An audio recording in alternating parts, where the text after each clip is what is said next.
Hello and welcome back to your YouTube channel graduation वाला। आज हम करने वाले हैं दीनदयाल उपाध्याय के सेकंड सेमेस्टर के क्वेश्चन पेपर को डिस्कस, जो कि प्रीवियस ईयर आपका पेपर होने वाला है, जो 2024 में आपका पेपर हुआ था।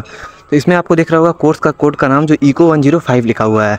इस पर मत जाइएगा, इको 104 और इको 105 पहले ऐसे करके आता था, जो सेकंड सेमेस्टर का था, लेकिन अब सिलेबस को कंबाइन करके इको 102F कर दिया गया है। ठीक है, तो आप लोग को कोई समस्या नहीं होनी चाहिए। इको 104 का हमने वीडियो पहले ही अपलोड कर दिया है, उसको जाके पहले देख सकते हो या फिर बाद में जाके देख सकते हो, लेकिन वो दोनों वीडियो देखोगे तब आप लोग का एक प्रीवियस ईयर पेपर कंप्लीट हो जाएगा। ठीक है, तो उम्मीद करता हूँ समझ में आ गया होगा। और आप किसी और यूनिवर्सिटी से हैं तो भी आप दोनों वीडियो देख सकते हैं।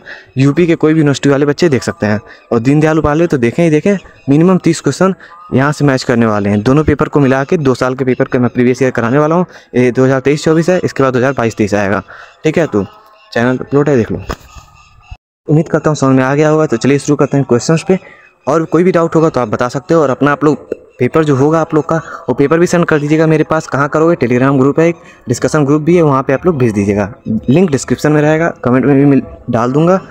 वहाँ पे अपना पेपर डालोगे, आंसर की भी मिल जाएगा आपको। टेलीग्राम पे ही मैं पेज पे लिख के डाल दूंगा, या फिर वीडियो भी बना दूंगा। जो आप लोग सेटिस्फाई रहो, दोनों कर सकते हैं, दोनों कर देंगे। ठीक है, कोई दिक्कत की बात नहीं है। टेलीग्राम पे थोड़ा पहले मिल जाता है, यूट्यूब वीडियो बनाने में टाइम लगता है। ठीक है, तो चैनल सब्सक्राइब कर लो, क्योंकि वीडियोस आते रहेंगे, और नोटिफिकेशन भी ऑन कर लेना, ताकि पता चल जाए अगला वीडियो जैसे गया है। अब सभी क्वेश्चंस को ध्यान से सुनिएगा, उनके एक्स्ट्रा इन्फॉर्मेशन को भी आप नोट कर सकते हो कहीं पे, पेन कॉपी लेके बैठो। और मैं बताता हूँ, चलता हूँ आपको। इंपॉर्टेंट क्वेश्चन भी टिक करता रहूँगा, जो मोस्ट इंपॉर्टेंट है। इंपॉर्टेंट सारे हैं। ठीक है, a country is a poor because it is poor, this statement was given by. एक देश गरीब है क्योंकि वह गरीब है, यह कथन दिया गया है। तो यह कथन दिया गया है आर नक्स के द्वारा दिया गया है। ये स्टेटमेंट आप लिख लीजिए, क्योंकि स्टेटमेंट्स वाले क्वेश्चंस बनते हैं, और फार्मूला बेस्ड क्वेश्चन बनता है। और ये थ्योरी कौन दिया है भी आता है, और ये बुक का नाम देके भी आपसे ऑथर का नाम पूछता है। ठीक है, इतनी चीज़ें तो आप लोग को कहीं नोट करते हुए चलनी है, ऐसे क्वेश्चन जब भी मिले आपको। तो चलिए देखते हैं, ये इंपॉर्टेंट है। The behaviour limit of MPC का व्यवहारिक सीमा है। तो एमपीसी की जो व्यवहारिक सीमा है 0 से 1 तक है। 0 से 1 तक एमपीसी कभी भी नेगेटिव नहीं हो सकती है। ऐसा भी क्वेश्चन आ सकता है कि एमपीसी पॉजिटिव हो सकती है, नेगेटिव हो सकती है, या दोनों हो सकती है, और नॉन ऑफ द एबव। तो भाई एमपीसी हमेशा पॉजिटिव होती है। The concept of effective demand was given by. Effective demand का कॉन्सेप्ट, प्रभावी मांग की संकल्पना किसने दी है? कीन्स ने दी है इफेक्टिव डिमांड की थ्योरी। ये भी इंपॉर्टेंट है, मोस्ट इंपॉर्टेंट क्वेश्चन है, आ सकता है आपके एग्जाम में। अर्थशास्त्री जो करे वही अर्थशास्त्र है, यह कथन किसका है? Economics is what economics do. This statement was given by Jacob Viner. Option A सही हो जाएगा। ये भी स्टेटमेंट आप लोग के एग्जाम में आ सकता है। इसे वही बोल रहा हूँ, मोस्ट इंपॉर्टेंट क्वेश्चंस इस पेपर में मिलेंगे। जहाँ इंपॉर्टेंस थोड़ा सा कम होगा उसको बता भी दूंगा। The formula of investment multiplier is. निवेश गुणक का सूत्र है। Option A K equal to delta Y upon delta I. K यहाँ पे इन्वेस्टमेंट मल्टीप्लायर है, delta Y change in aggregate income, या फिर कह सकते हो चेंज इन इनकम, और delta I change in investment है।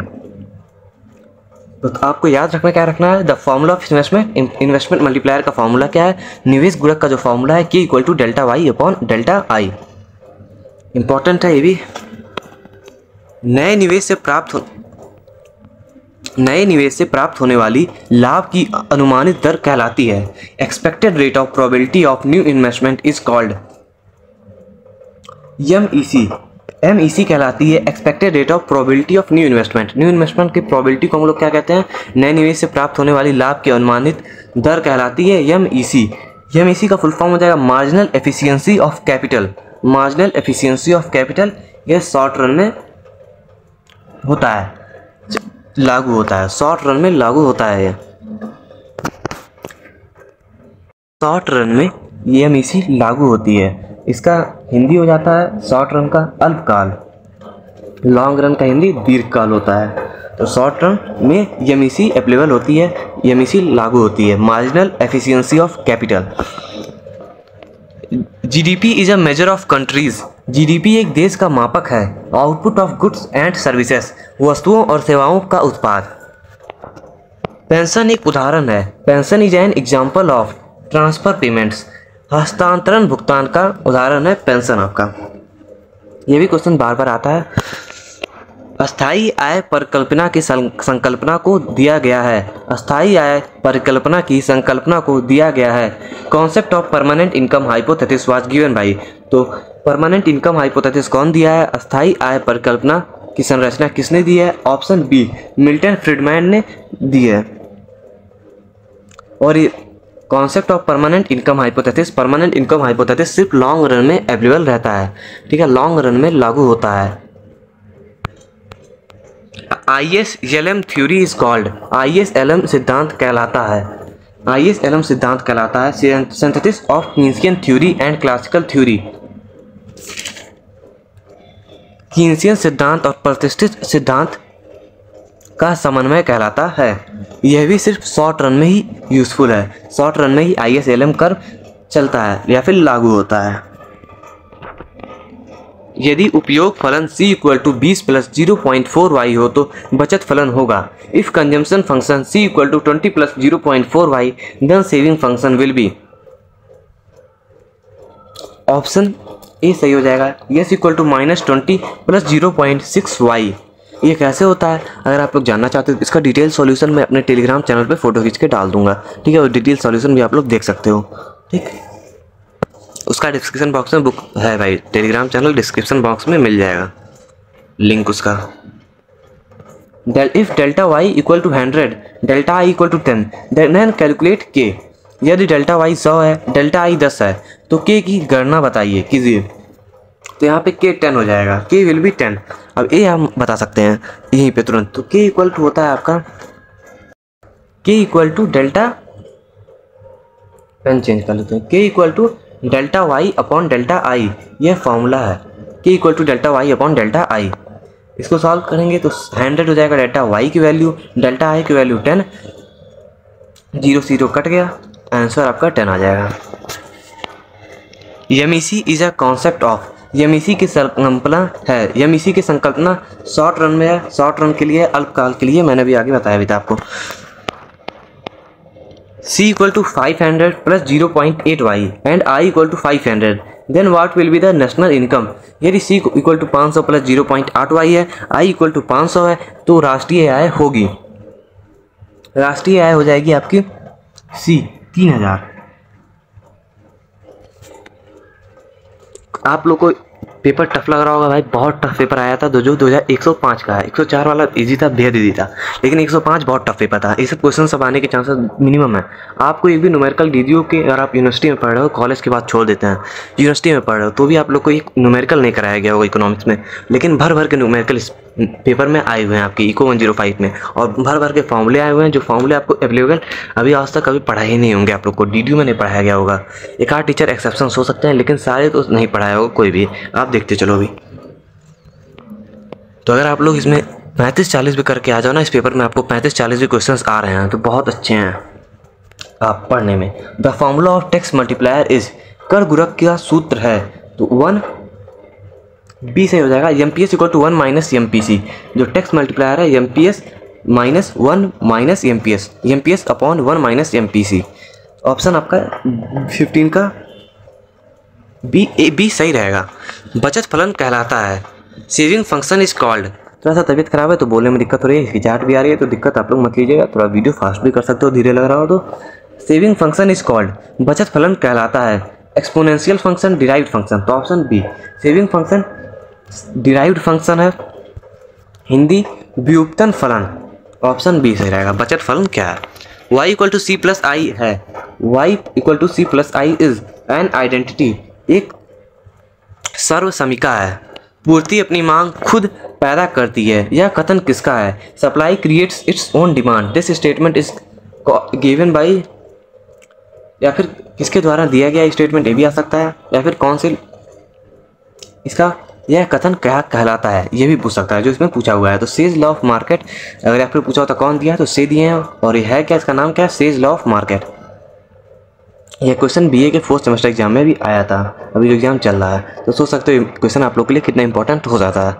तो ये भी क्वेश्चन बार बार आता है, इस बार भी लिख लो, आएगा ही आएगा। Classical theory of employment is based on, रोजगार का प्रतिष्ठित सिद्धांत आधारित है। Classical theory of employment is based on says law, से के नियम पे क्लासिकल थ्योरी ऑफ एम्प्लॉयमेंट रोजगार का प्रतिष्ठित सिद्धांत आधारित है। Demonstration effect and ratchet effect is related to, प्रदर्शन प्रभाव और अनिवर्ती प्रभाव संबंधित हैं रिलेटिव इनकम हाइपोथेसिस से। ऑप्शन बी, सापेक्षिक आय परिकल्पना से संबंधित हैं।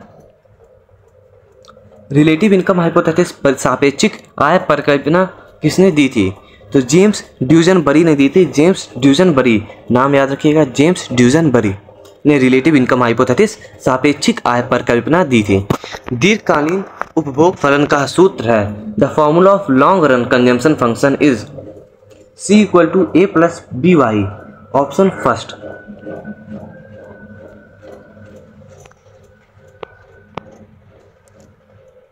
The formula of life cycle theory of consumption, उपभोग के जीवन चक्र सिद्धांत का सूत्र है।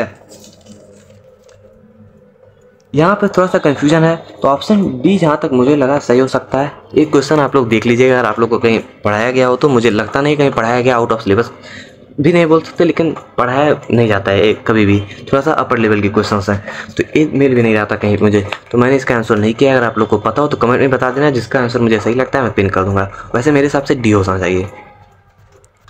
विश्वव्यापी मंदी की अवधि थी, the period of great depression was.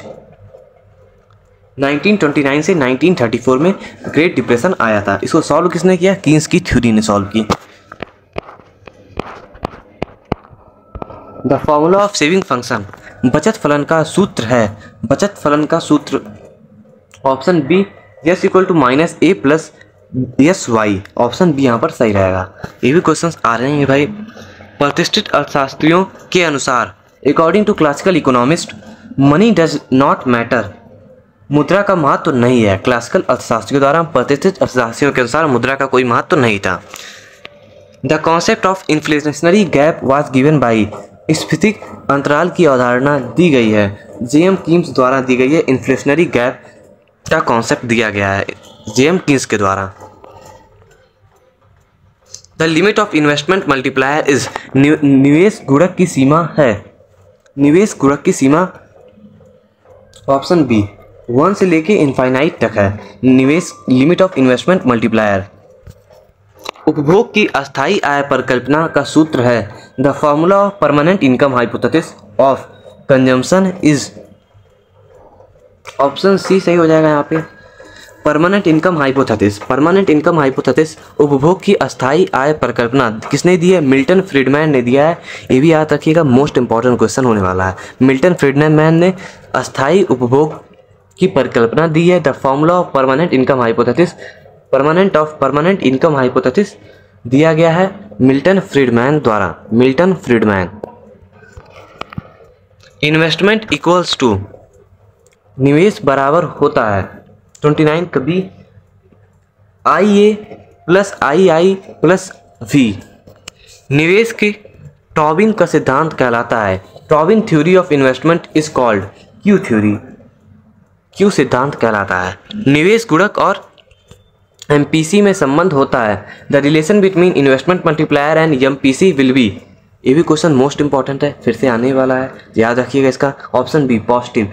MPC और investment multiplier. MPC marginal propensity to consume. Hindi देख लीजिएगा आप लोग, हिंदी वाले इंग्लिश में ही थोड़ा समझने की कोशिश कीजिए, क्योंकि ये सब टर्म्स हिंदी में ही लिखे आ जाते हैं, मतलब इंग्लिश में ही लिखे आ जाते हैं। MPC मतलब होता है मार्जिनल प्रोपेंसिटी टू कंज्यूम, ठीक है। और इन्वेस्टमेंट मल्टीप्लायर, इन दोनों में संबंध पॉजिटिव होता है, दोनों एक साथ बढ़ते हैं, दोनों एक साथ घटते हैं। कौन सा कथन सत्य है? Which statement is true? तो APC = APS, APC + APS = 1, ये भी सही है। फर्स्ट भी MPC + MPS = 1, ये भी सही है। 0 से MPC 1 तक होती है, ये भी सही है। तीनों स्टेटमेंट सही हैं, याद रखिए। कोई भी आपका इसमें से एक आ सकता है MCQ में, तो तीनों याद रखिएगा आसानी से। APC का फुल फॉर्म होता है एवरेज प्रोपेंसिटी टू कंज्यूम, और APS का एवरेज प्रोपेंसिटी टू सेव। ऐसे MPC भी है, marginal propensity to consume. GNP = GNP बराबर होता है GNP बराबर होता है आपके GDP प्लस x माइनस यम के।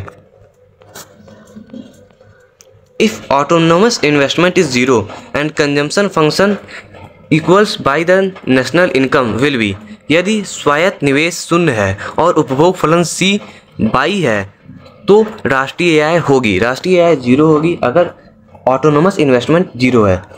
यदि स्वायत्त निवेश शून्य है तो राष्ट्रीय आय भी शून्य रहेगी।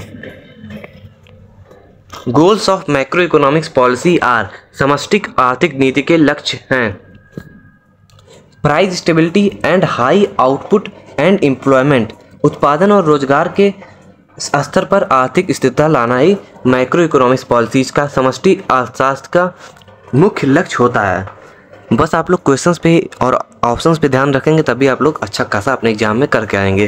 तो पहले आप 104 भी देख लीजिएगा भाई, जो वीडियो मैं डाल चुका हूँ, और भी एक आध स्पेसिफिक टाइप पे डाल दिया था, जैसे सर्कुलर फ्लो ऑफ इनकम पे एक वीडियो है, एक माइक्रो पे वीडियोज है, वो सब भी अगर आप चाहो तो देख सकते हो। अगर उतना टाइम नहीं है तो इन दोनों वीडियो को देखिए, और जो 2 PBSC के पेपर और आने वाले हैं उनको देखिए, फिर आप लोग पूरा फोड़ के आओगे एग्जाम में। लिख के दे रहा हूँ।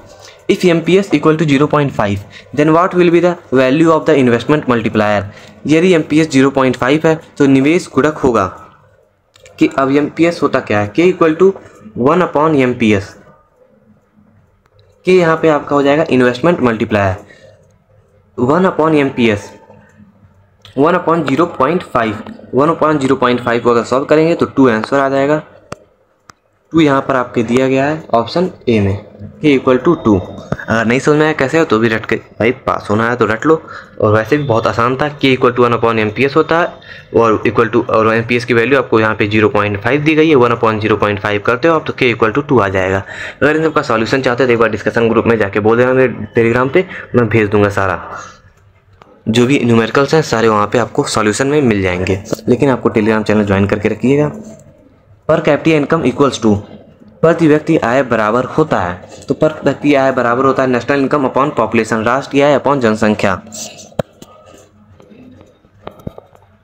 Relationship between income and investment is usually, आय और निवेश के बीच संबंध सामान्य तौर पर होता है पॉजिटिव, धनात्मक होता है। Relation between income and investment, आय और निवेश के बीच हमेशा पॉजिटिव संबंध होता है, धनात्मक संबंध होता है। ये भी इंपॉर्टेंट क्वेश्चन हमेशा आता है।